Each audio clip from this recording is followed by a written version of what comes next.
stand on your board like this. Right. The first thing you do is you do a toe side carve. What if I'm goofy? If you're goofy, just like this, but then my back is facing the camera. Oh, okay, fine. No, for the time being, we can just turn around. Okay. The first thing. So what's this step called again? It's called cross step. Cross step. Yeah, and it's actually derived from surfing, but we put it on the longboard. So the first thing you do a setup carve on your toe side, like you put your weight on your toe side. And then that moment, like when you decide to put it on your heels, that's the moment when you drag back your front foot. Okay. Place it over here, and you're already in the heel side carve. So the next step is your back foot crosses over to the middle of the board. Right. Make sure that your toes are like aligned the way you're going. Right. Yep. Drag it back. Exactly. Step over. Yep. Okay. A little more on your heel side. So it just keeps carving. Yep. And for the last part, just take your back foot and place it in front of your board. Okay. The next thing will be to put your weight on the front foot on the toe side. So you have the next setup carve. Okay. And you can step back with your back foot and start all over again with the cross step. Okay. Perfect. So step 1, bring it back. Yep. Step 2, crossover. On this side, bring it back. Exactly. There you go. Okay. So, take it to your feet. The Pablo cross step.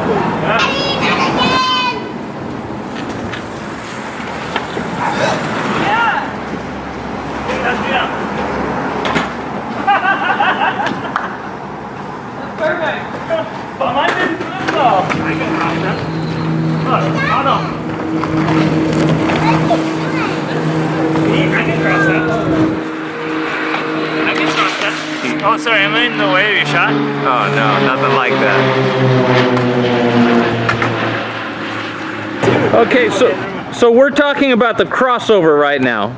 Yeah, the cross step. Cross step. And you can either do a heel side or a toe side cross step, and that kind of defines the carve you do it in. Right. So if I do my heel side cross steps, I'll be turning that way. And you were mentioning the Pablo, the pre-carve gives you more time. Exactly. Because so your board carve is a toe side one. Right. And then I switch to my heels for the cross step. Okay. And it's all in the heel side. The Peter Pan. Peter Pan is where you cross over with your feet from one side to the other. It looks like this.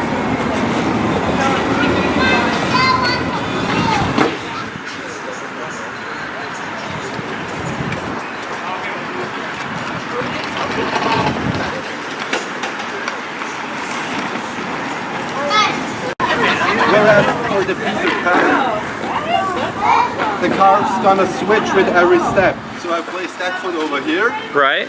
That makes my board go to the right.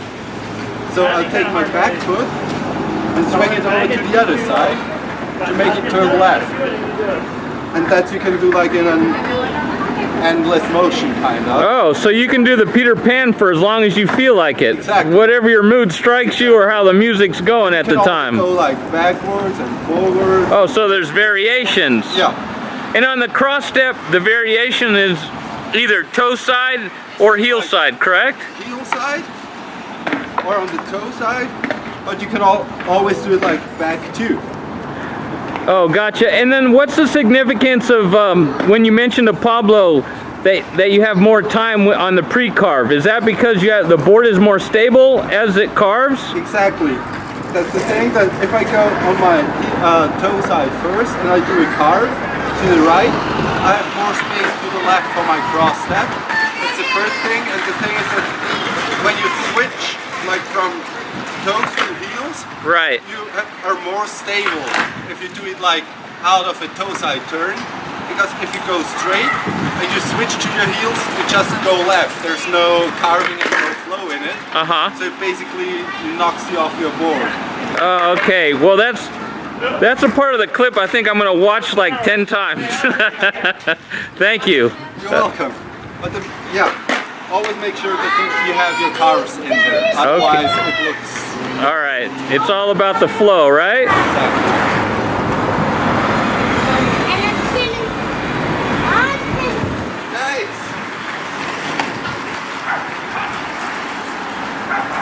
So what was her move called right there? That was a Peter Pan too. I saw you coming to it. I'm like, you don't know what I'm like. I love that.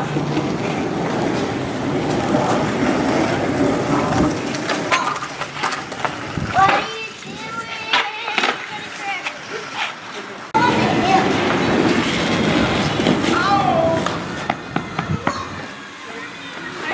Dude, what's it called when you just totally flip from one side to the other like you just did? Oh, it's a pirouette. Pirouette. Exactly. Like this. Yeah. Yeah. Wow. And you can also like get it on your back foot. Whoa. Nice. Well, that's a little sketch too.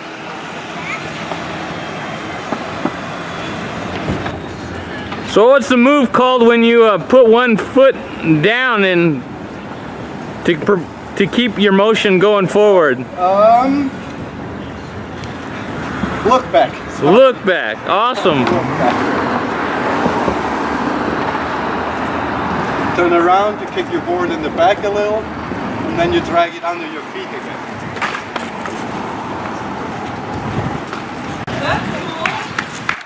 Hey dude, for the viewers, can you do one more demo of that look back? Of course I can, but I'll do it from the other way down. Sounds good.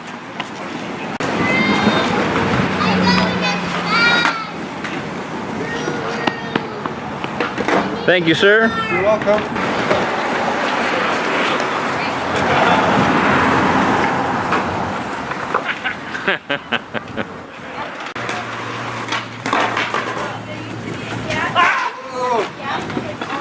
You know why? Because I kept on, I kept on looking at my shoelace. So I kept on looking at it. Hate it when that happens. Yes. I do it with the hands up. Yeah, there you go. Keep your toes pointing forward.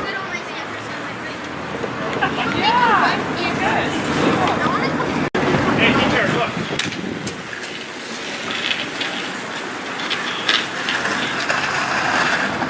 There you go.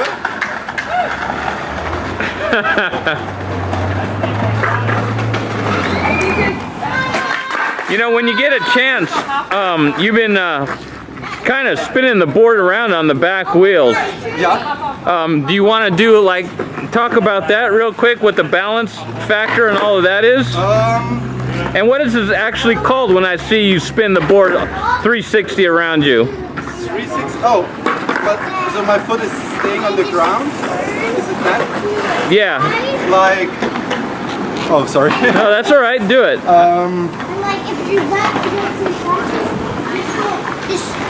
Yeah, that's what I'm talking about.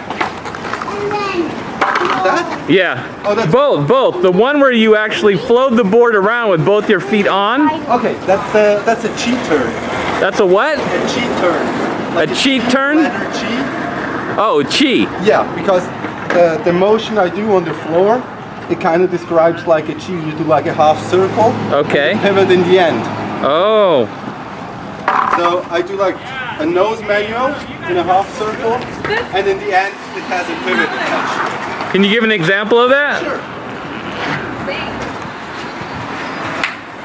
Nice, Pablo. But it wasn't like bringing my heel up like this. If you're about to go and go, like that. And if you're Really? Okay. So what are the fundamentals of the chi turn? Well, the most those things that you have to have down are your nose manuals and your pivots. So the nose manual is basically balancing on your front truck. Is that easier with speed, obviously? Yes. Okay. And the pivot is where you turn around with your board for 180 degrees. And you just combine those. Like, the pivot in here. Wow. So I'm coming out the switch, actually. Did it take you 5 minutes to learn that one? It took me a summer long. Well, just for the viewers to understand, don't give up right away. So yeah, for the cheater it was basically a summer, and another one for all the variations I'm doing. Wow. Like, Nice. this, Another reason. I'm or just a one user. footed, for example. What's a no comply? No comply is a trick where you basically step up with your front foot, you kick the tail of your board, it comes around 180 degrees, and you jump on it again. Oh wow. So I'll show you the other way. Sounds good.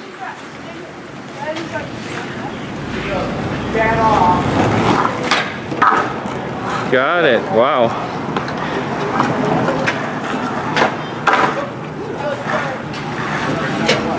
I think if you put away the camera and get it down first try. If you pick it up again, it's gone. No, but then that's the best practice. Look at you go. And so what are the two moves that you're putting together right now? It's a cheater and Nice. no comply big spin. Okay, let's get it down this one. That's like good time.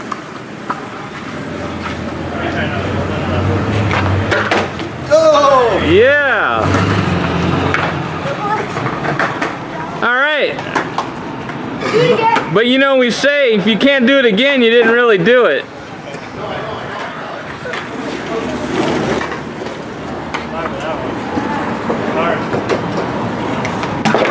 Oh yeah. Yeah, I can't do it. Oh, the motion was right there, dude.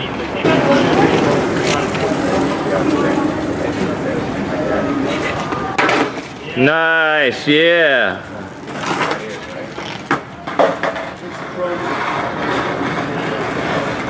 You know when you do that 180 coming back around, Yeah. so what would you call that as far as a term in longboard dancing? Oh, good. Just a Like here? standard pivot. Yeah, but like this one? Yeah, exactly. Backside pivot. Backside pivot, and then you can do a front side pivot as well. This is front side. Oh, nice. This is... No, your brain's getting spun all over, dude. Serious, that's cool. So it's like...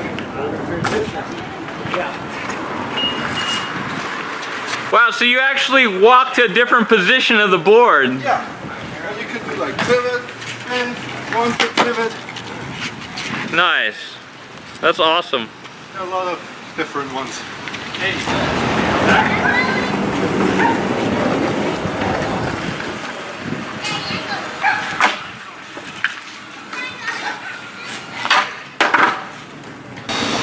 All right, dude, so can we talk about Shuv-it? Yeah. So talking about the Shuv-it. The Shuv-it is a move where you spin your board 180 degrees around you while riding. Basically,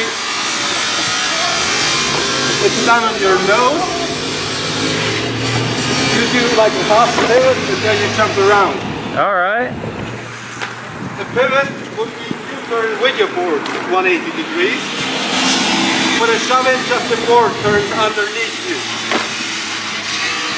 You can have like variations like a 1 foot Shuv-it, or the Swedish Shuv-it with the second foot that helps, or the flat Shuv-it.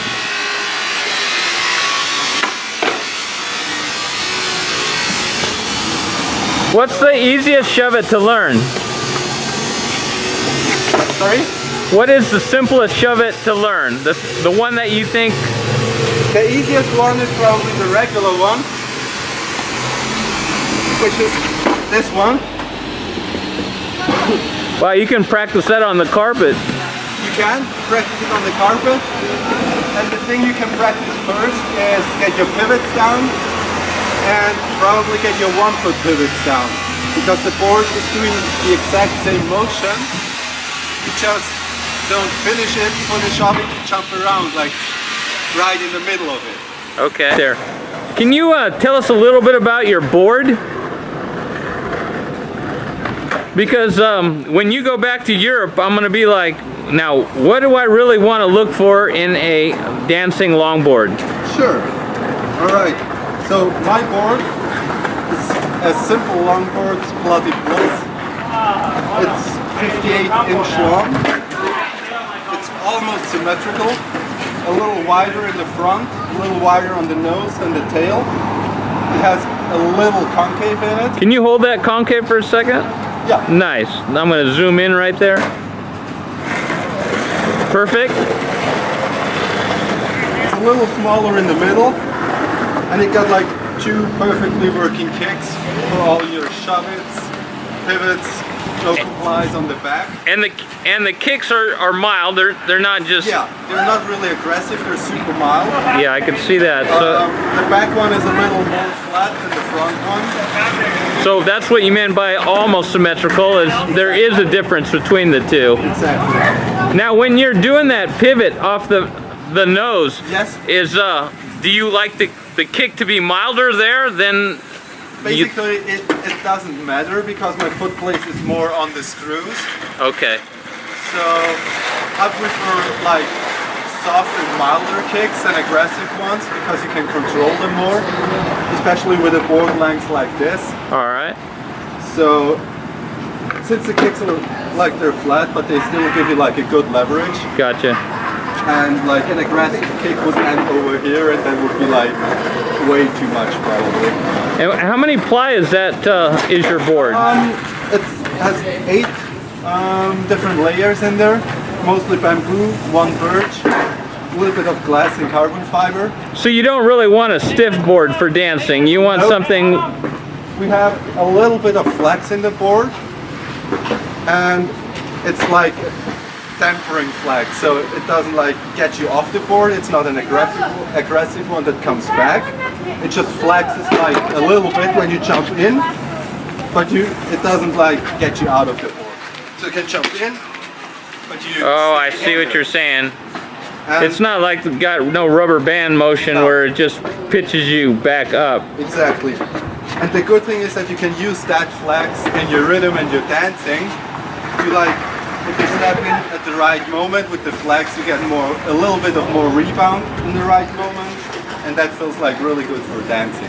Now, are there any brands that you would personally recommend?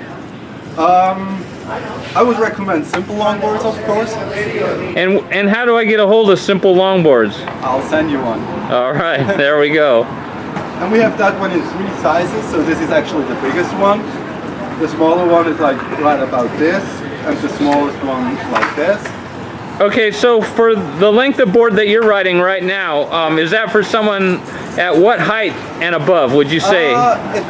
It's not that much about the height. It's more about like what you want to do with the board. Okay. And since I prefer to do board walking and dancing, I like all the space I have. Right. And that's why I've chosen the big one. Okay. I would take the smaller one if I would cruise more around the city, if I would drag it around more with me. Gotcha. Because this is like pretty heavy and not super comfy to be in the city with it. And also for like more freestyle tricks like no flies.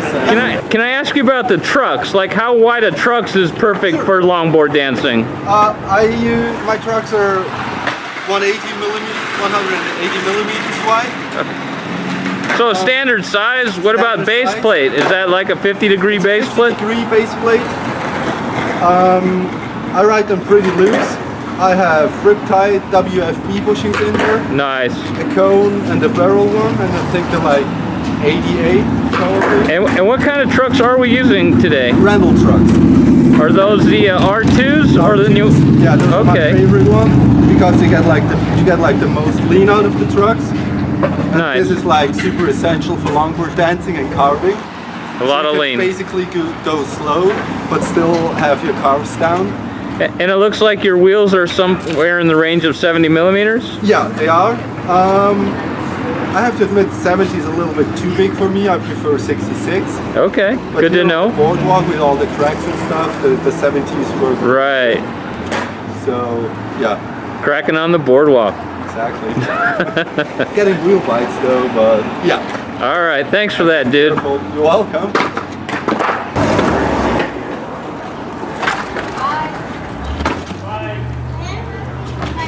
Bye.